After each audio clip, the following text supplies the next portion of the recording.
Halo semuanya, sawadee kerap. Selamat datang kembali di segmen analisa. Sekarang di sosial media kita kayaknya sedang dipenuhi dengan foto-foto ataupun juga adegan-adegan pada saat terjadi rekonstruksi dari kasus pembunuhan Brigadir Joshua. Yang akan kita bahas untuk video kali ini adalah mengenai adegan-adegan romantis dan juga cukup menyayat hati bagi sebagian masyarakat Indonesia melihat bagaimana Putri Chandrawati dengan Ferdy Sambo menunjukkan rasa affection, rasa kasih sayangnya.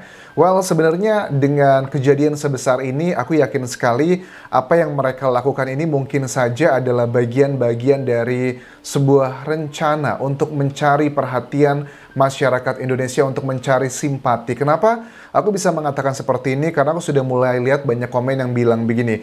Bahkan ada beberapa orang juga yang sudah menunjukkan, membuat akun yang mengatakan bahwa saya membela Ferdy Sambo. Ada sebagian masyarakat dengan narasi tentang dugaan pelecehan seksual yang dilakukan oleh Brigadir Joshua, itu ada sebagian yang percaya. Ada juga yang percaya bahwa telah terjadi perselingkuhan antara Brigadir Joshua dengan Putri Chandrawati, dan ada banyak, nggak banyak lah ya, boleh dibilang adalah persentasenya cukup naik trennya, yang sepertinya memberi simpati ke Ferdy Sambo. Tetapi sebelum kita bahas, lihat foto-foto ini akan aku bandingkan teman-teman ya. Foto-foto pada saat mereka berdua dengan adegan yang cukup menunjukkan kasih sayang, affection pada saat rekonstruksi. Juga akan aku tunjukkan foto-foto kesedihan dari ibu dari korban Brigadir Joshua. Tetapi apakah yang dilakukan ini adalah salah satu framing untuk mencari perhatian? Banyak masyarakat sekarang sudah mulai bermunculan, hebat ya Ferdy Sambo, saya mendukung begitu, karena bagaimanapun juga saya salut untuk membela kehormatan keluarganya. Well, bagi aku pribadi teman-teman, terlepas ini adalah masih dalam proses pembuktian, let's say tuduhan mereka bahwa Brigadir Joshua dugaannya melakukan pelecehan ke Putri Chandrawati, kalaupun itu benar, aku sama sekali tetap tidak menyesal dengan I stand untuk Brigadir Joshua, karena mau sesalah apapun dia, misalnya terjadi pelecehan atau apa itu namanya juga mengenai perselingkuhan, tidak berhaklah bahwa Ferdy Sambo menghabisi nyawa seorang manusia, itu nggak ada haknya. Mau dia setinggi apapun jabatannya, mau sesukses apapun jabatannya, itu bukanlah justifikasi. Bahkan dia adalah level tertinggi ya, mungkin dalam kasus ini untuk dari anggota semua yang terlibat di sini, itu nggak fair, dia harus mengambil nyawanya. Oke, kita lihat foto-foto pertama teman-teman.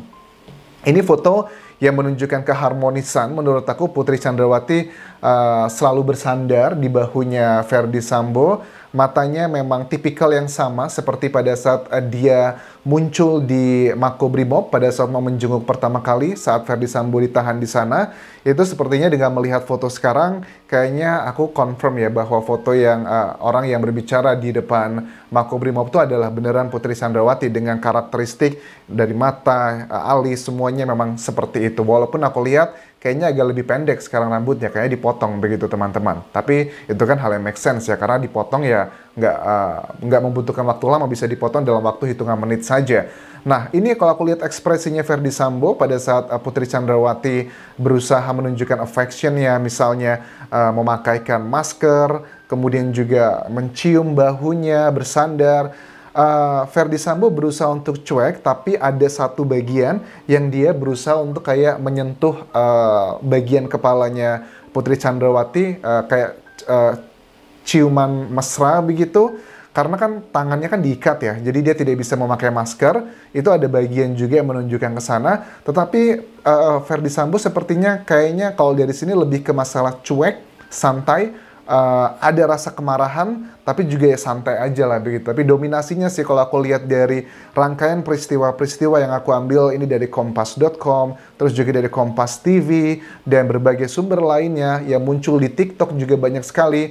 Ferdy Sambo lebih menunjukkan rasa cuek, rasa nggak peduli dengan kejadian-kejadian orang-orang, semua mata memandang ke dia. Karena ini kan lokasinya adalah di lokasi tempat dia tinggal sendiri ya, baik itu di rumah pribadi ataupun juga di rumah dinas. Bahkan kita juga sudah ketahui ada sejumlah wartawan yang mengatakan masih mendengar Ferdy Sambo dipanggil oleh tim penyidik, salah satu di sana dengan kata-kata jenderal, masih menghormati juga, bahkan seperti aku bilang kemarin, masih kita melihat di tayangan Polri TV, ada anggota Brimob yang membukakan botol minuman untuk diminum Ferdy Sambo pada saat dilakukan rekonstruksi. hal-hal gestur-gestur tubuh seperti itu adalah simbol yang kuat bahwa memang Ferdy Sambo tuh leadership-nya masih terasa. Karena kepemimpinan seseorang itu kan bagus atau tidak itu ya tidak bisa diukur, dilihat dengan kata-kata ataupun juga digambarkan dengan kata-kata, tetapi bisa dirasakan. Dan sepertinya Ferdy Sambo termasuk orang yang punya leadership yang sangat baik, karena pada saat dilakukan sidang kode etik, kalian juga sudah lihat beritanya banyak, ada salah satu polwan juga pada saat Ferdy Sambo diberikan sanksi pemecatan dengan tidak hormat seperti itu, ada juga polwan yang menangis. Ini menunjukkan bahwa dia punya jiwa leadership yang baik. Tetapi sekali lagi teman-teman, ada banyak juga adegan-adegan romantis memasangkan masker dan sebagainya, dan sepertinya sebagian masyarakat Indonesia sudah mulai tercuri hatinya. Kasihan ya, kasihan banget ya. Tetapi kalian juga harus ingat teman-teman, bahwa ada seorang ibu, seorang ayah, keluarga besar yang di Jambi sana, ibunda dari Brigadir Joshua yang dari awal kejadian pada saat 8 Juli 2022 itu histerisnya luar biasa sampai sekarang. Kalian tahu ya bahwa ibunda orang tua dari Brigadir Joshua itu tinggalnya kan di kompleknya juga bukan komplek mewah, tetapi adalah komplek di sebuah sekolahan di mana tempat dia mengajar. Bahkan aku juga mendapatkan kabar gaji dari ibunda Brigadir Joshua itu hanya sekitar 600 sampai 700 ribu per bulan dari dia mengajar. Kalau ayahnya adalah seorang petani. Kita bisa melihat sebegitu perjuangan luar biasa dari Brigadir Joshua ya untuk menjadi seorang anggota Polri. Bahkan dia juga baru lulus kuliahnya di bidang hukum. Itu kan butuh usia 28 tahun ya, lebih ya, kurang lebih 28 tahun baru lulus S1 ya, dengan kondisi yang kita ketahui, kita make sense karena memang kondisi ekonominya yang boleh dibilang cukup sederhana atau sangat sederhana sekali. Kalian lihat deh tangisan-tangisan ibunda Brigadir Joshua, keluarganya, punya anak yang sudah dibangga-banggakan, sudah persiapan semuanya. Well, it's not fair kalau kalian hanya melihat adegan keromantisan antara Putri Chandrawati dengan Ferdy Sambo, lantas kalian mengatakan, wah kasihan banget ya, atau let's say yang seperti aku bilang di awal tadi, bahwa let's say adalah dugaan pelecehan atau perselingkuhan itu benar. Sama sekali itu tidaklah justifikasi untuk menghabisi seorang Brigadir Joshua. Ibunda dari Brigadir Joshua pun beberapa kali mengatakan di media massa bahwa kalau memang anak saya itu melakukan kesalahan yang dinilai sudah sangat berat, ya tinggal diberhentikan saja atau dimutasikan atau diberikan sanksi yang lainnya, jangan dihabisi. Itu sempat juga terucap. Aku melihat dari sejumlah media massa di Thailand juga, di Indonesia maksudku, juga mengatakan hal seperti itu di minggu atau 2 minggu pertama. Tetapi kan kita tahu juga bahwa jabatan sebelumnya Ferdy Sambo adalah Ketua Kadif Propam ya, polisinya polisi, yang artinya menangani anggota-anggota polisi yang tidak profesional atau melakukan pelanggaran-pelanggaran. Dan artinya kan tetap menjunjung tinggi hukum. Kalau seorang anggota Propam, polisi aja seperti ini tidak mau mengikuti hukum, kalau memang ada kesalahan dari Brigadir Joshua, ya bagaimana nggak bisa menjadi contoh dong bagi anggota polisi yang lainnya. Sesama anggota polisi aja nggak bisa dijadikan contoh, apa kabar kalau nanti dicontoh sama masyarakat Indonesia. Makanya sekarang juga banyak nih ya, aku lihat di TikTok, terutama TikTok ya, itu ada banyak kayak ada baris berbaris dengan seragam polisi, terus juga yang memakai seragam polisi, bahkan ada sejumlah anggota Polri yang live di TikTok, kemudian dikata-katakan oleh netizen, "Oi Sambo, Sambo," terus juga "kamu gengnya Sambo ya," dan pokoknya kesannya merendahkan. Jujur, di hati kecilku juga merasa, waduh, kok kasihan banget ya, maksudnya hanya karena segelintir orang, aku bilang segelintir karena anggota Polri itu lebih dari 400 ribu loh, 460 ribu sekian lah se-Indonesia, tetapi yang terkena kasus ini kan ya let's say adalah Sambo dengan puluhan anggota Polri lainnya yang oknum, yang juga terduga terkait dengan obstruction of justice, kode etiknya juga terkena di situ, itu kan hanya 0,00 sekian persen. Padahal aku mengenal banyak sekali anggota Polri itu yang jujur. Bahkan ada sebagian anggota Polri yang aku kenal, mereka itu tidak mengambil gajinya itu banyak disumbangkan juga, karena dia juga, mereka termasuk orang yang hidup sederhana. Ya kalian juga lihatlah contoh-contoh misalnya kayak Pak Hugeng dan sebagainya, contoh-contoh jenderal juga yang sangat baik dan luar biasa. Jangan hanya karena oknum-oknum seperti ini teman-teman, kita mengeneralisir semuanya buruk, kita juga nggak setuju, nggak fair. Tetapi yang harus kita kritisi juga memang pada saat berkas dari tersangka keempat orang tersebut yang sudah ditetapkan sebagai tersangka selain Putri Chandrawati dikembalikan dari jaksa ke penyidik karena ada yang belum lengkap, karena ada konstruksi hukum yang belum lengkap, karena nanti di persidangan itu yang akan membela korban itu adalah para jaksa kan ya. Pengacara itu ya tidak akan terlalu bisa banyak berbuat banyak ya kalau berkas-berkasnya tidak kuat, tidak lengkap. Jadi mudah-mudahan please anggota Polri terus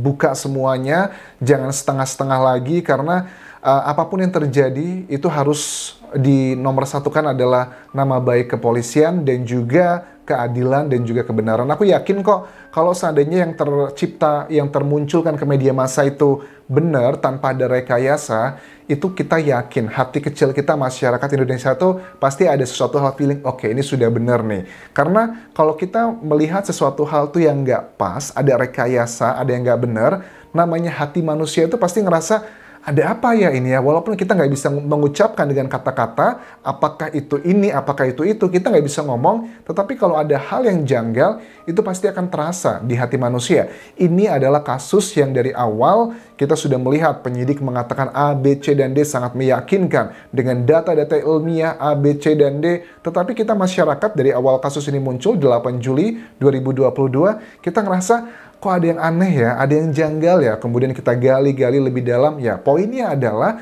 kalau memang Polri mau membersihkan nama mereka kembali, meningkatkan rasa kepercayaan masyarakat terhadap Polri, please jujur saja, tidak usah menggunakan strategi A, B, C, dan D. Kalau sudah jujur, sudah benar semuanya, kita tuh hati manusia punya rasa dan juga feeling, oh ini sudah on the track, ini sudah benar. Tapi kalau sampai sekarang, pendapat pribadiku, apakah sudah on the track atau belum, Anjas?